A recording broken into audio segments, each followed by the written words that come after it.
The Ford Ranger and Ford Everest have a lot more in common than just this luxe yellow paint job. Same engines, same drive lines. So why are we comparing them? It's not to find out which is better. No, the objective here is to understand why you would buy one over the other.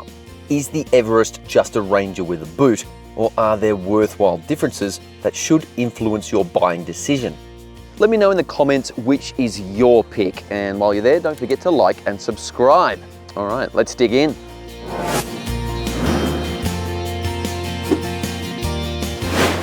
For this test, we're using the high-spec Wildtrak versions of each.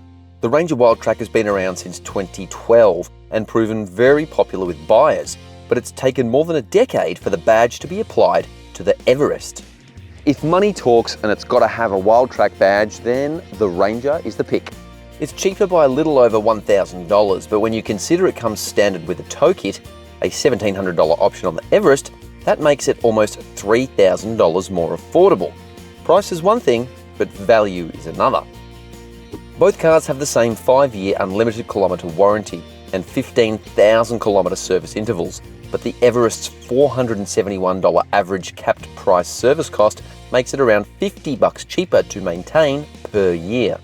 Front on, both cars look very similar, but the Ranger has a more advanced main beam array in the headlights.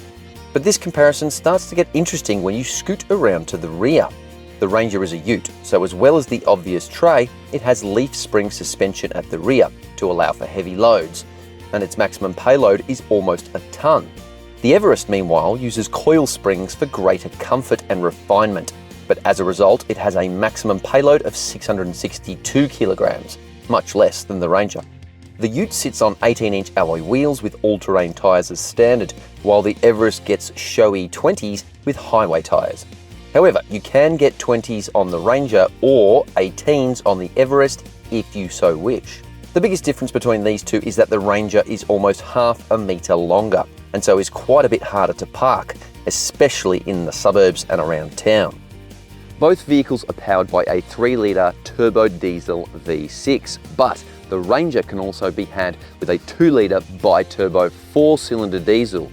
That'll save you $4,000, however you do lose permanent four-wheel drive capability with that. The Everest Wildtrak is V6 only. Both vehicles have 80-litre fuel tanks, but Ford claims the Ranger is slightly more efficient. In reality, both are likely to be similar. However, because the Everest is classed as a passenger vehicle, not a commercial one, it requires AdBlue liquid. This needs topping up every 12 to 16,000 kilometres, so it makes the Everest cleaner, but more expensive to run. Let's start with the Ranger, or is it the Everest? No, it's the Ranger, and it's all rather fancy for a ute. And that's because it's dominated by this huge, beautiful 12-inch central touchscreen, and that is surrounded by plenty of tech. You've got a wireless phone charger, USB A and C ports, and there's even a built-in modem that allows for remote vehicle operation with your phone. It's easy to find a comfy seating position in the 8-way power adjustable and heated front seats, but the leather upholstery quality is a bit plasticky. That said, the colour-coded orange stitching across almost every surface is a nice touch. Cabin storage is pretty good, starting with 2 secure cup holders in the middle, plus you've got a pair of bonus spring-loaded cup holders near the doors.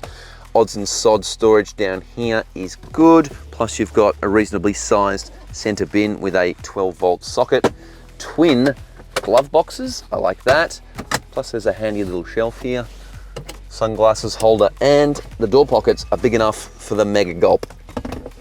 I like that. The giant central touchscreen is class leading in the ute world, not just because it's big and has a super sharp display, but also because the Sync 4 operating system is packed with high-tech features, including towing tweaks, all of which are sensibly laid out and generally easy to access. The native GPS navigation system is very good, and the sheer amount of vehicle adjustability and tech features accessible through the central screen is awesome. Wired and wireless Apple CarPlay and Android Auto work very nicely too. The 8-inch digital instrument display looks pretty good and has reasonable customization, but plenty of vehicle information. And while there's no head-up display, the vehicle does have a lot of advanced driver assistance systems. The two main ones being adaptive cruise control and lane keep assist are activated via buttons here on the steering wheel. The reversing camera system is comprehensive, with dual views including a top-down tow ball view. The camera detail is a bit lacking and there's no 3D pan and drag option, but you do get front and rear parking sensors. Okay, the Everest cabin is around here, almost identical to the Ford Ranger. Same 12-inch screen, same steering wheel, same overall design, etc, etc. However, the Everest feels a little bit nicer, a bit more comfortable, and that is primarily due to the seats. The leather upholstery is just that bit better. The front seats are heated and cooled in the Everest and have 10-way, not 8-way adjustment. The extra movement this little bit here. It has the same cheap plastics as its cousin, but adds a rather nice power-operated dual-pane panoramic glass sunroof. Compared to the Ranger, the Everest adds switchable rear fog lights, adjustable headlight angle, and seating position memory presets. In terms of cabin storage, it's almost the same as the Ranger yet again, right down to the bonus cup holders and twin glove boxes. However, there are a couple of little differences. You get an extra tray there, and there's no shelf here. Again, not much to report here when it comes to the central screen, but there are small differences in the menu setup that make the Everest a little bit easier to navigate and a bit prettier to look at. The 8-inch digital instrument display is virtually identical to the Ranger, and that's a good thing. It's one of the best systems both in the Ute and SUV classes.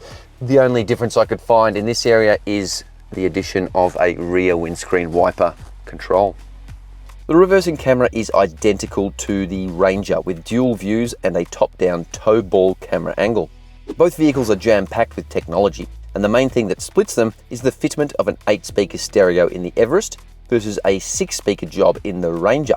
But you can upgrade to a fancy Bang & Olufsen audio system in both vehicles if you want. These vehicles have exactly the same safety equipment as each other, and both have top-rated 5-star ANCAP safety ratings. If you look at the nitty-gritty in the ANCAP ratings, the Ranger rated ever so slightly better. The back seat is where the differences between these two vehicles are really going to start to bear out. And to its credit, this Ute is a very good family hauler. I've got good headroom, plenty of legroom, and the seats themselves are comfortable. There's a bit of contouring, and I feel like I'm sitting in the seat, not on top of it.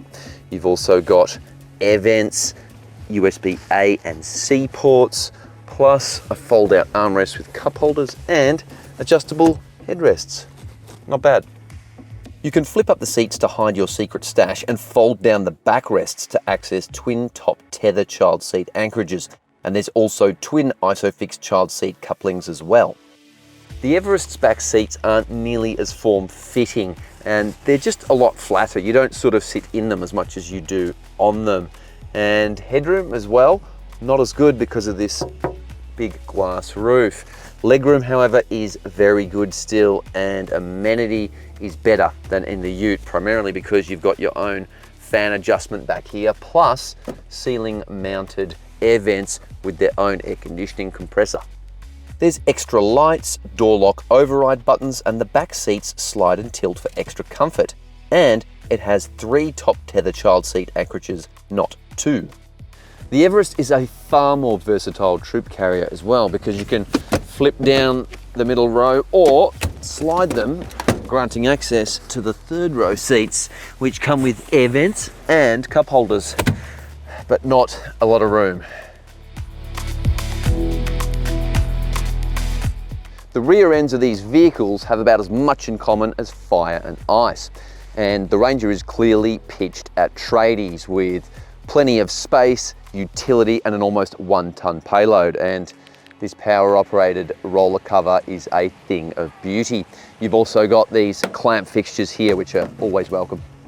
I love these super simple adjustable side rails, and you've got a 12-volt socket here as well. As mentioned earlier, a tow bar is standard, which is very nice. The Everest has a power-operated tailgate, and while it doesn't have as much room, it is accessible via the rear seats, which is very handy. Plus, when you do fold down the rear seats, you can load much longer items inside the vehicle. You also get tie-down points, a 12-volt socket, and it's certainly easier to secure groceries and shopping bags in here than in the Ute.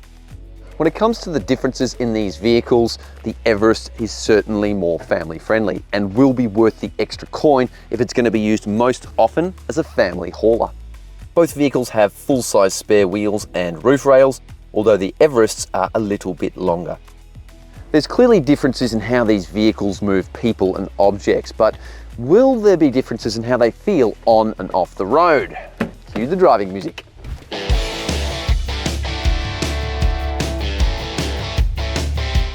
Righto, the Ranger, and first impressions are positive. There's a reason this vehicle has dominated our Ute of the Year awards for the last decade. It's easy to drive, it's well controlled, and it's fairly refined for a Ute. A big part of that refinement comes down to the V6 engine, which is smooth and powerful. It shifts the Ute's 2.4-tonne mass with ease. Although I will say the 10-speed automatic gearbox in this car feels abused, shunting between park and drive frequently. 17,000 journo Ks will do that. In regards to handling dynamics, the Aussie-developed Ute is still the global benchmark, with a level of on-road conduct that few rivals can match. It's got good ride comfort too, even when unladen, and is fairly settled over crummy roads, bumps and potholes. In terms of refinement, the Ranger is pretty good. That V6 is creamy smooth. It's not rattly and clattery like some of the 4 cylinders and 5 cylinders, but there is a bit of wind noise around those big square wind mirrors, and those all-terrain tyres generate a little bit of a hum on some road surfaces. Like most Utes, visibility is really good out the front, reasonable out the sides, and absolutely rubbish out the back due to the long tray and high ride height.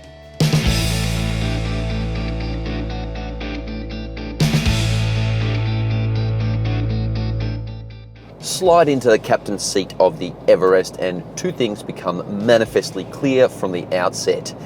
It is quieter and it is smoother, with much better ride comfort than the Ranger.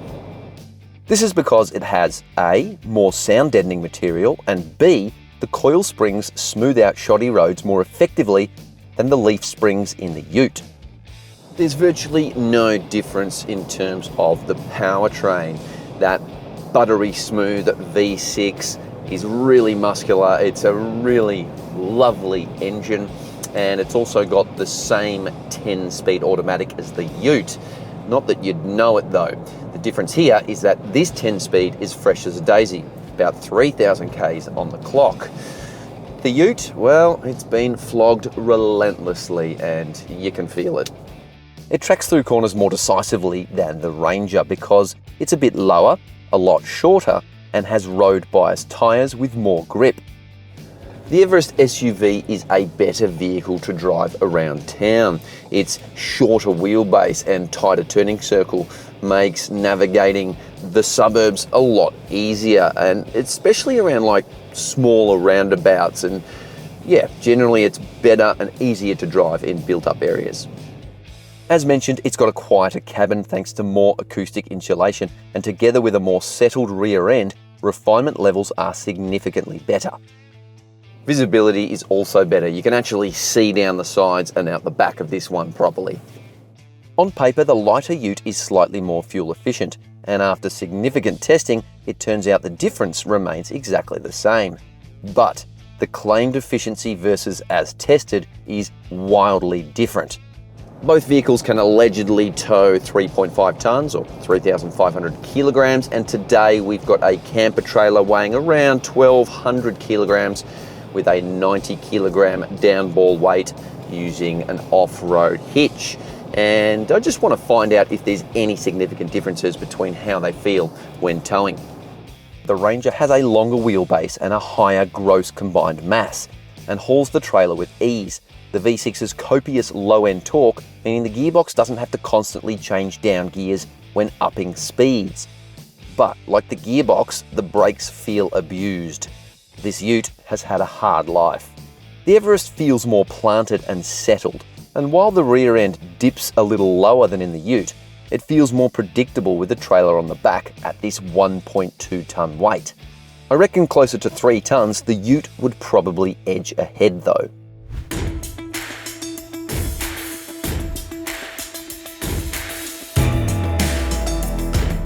The Ranger Wildtrak is a known quantity off-road, and with these all-terrain tyres, it feels super capable. It eats up tricky passes and challenging obstacles like I eat porridge for breakfast, quickly and greedily. There's a number of terrain modes including normal, eco, mud ruts, and sand, plus 3 4x4 modes including 4 low for tricky situations. And when things get really gnarly, you can always lock the rear diff through the touchscreen, which is a very nice ace to have up your sleeve. The Everest has road bias tyres on 20-inch alloy rims as standard, which indicates what most of them will be used for, and it doesn't generate quite as much grip on loose surfaces as a result. But I love the fact that Ford offers the 18-inch alloy rims with the all-terrain tyres as a no-cost option on the Everest from the factory. So if you do plan on doing a lot of off-roading, you tick that box. And the alternative is quite annoying. You have to go out and buy 5 all-terrain tyres on different rims, and then you've got your road bias tyres sitting in the garage or wondering whether to sell them. So well done, Ford. The Everest actually performs quite well in the bush despite the inferior tyres. The shorter wheelbase and narrower bumpers give it better ramp over, approach and departure angles as well. The Everest is a nicer vehicle to drive on the road. It's more refined and more comfortable, yet gives little away on the rough stuff and is almost as capable as the Ranger off-road. So we've discovered that despite the visual and mechanical similarities, the Ranger and Everest Wildtrak do differ to a meaningful extent, especially in terms of passenger accommodation and on-road comfort and refinement. And while your personal circumstances will dictate which car is ultimately right for you, we can perhaps offer some guidance. Unless you really need the flexibility the Ranger's tray offers, the Everest is the better bet. It's more refined, more comfortable, more practical, and slightly better equipped for very similar money. But ultimately, both vehicles can do it all, and your choice will really be governed by what compromises you're willing to make and when you're at in the journey of life. Good luck.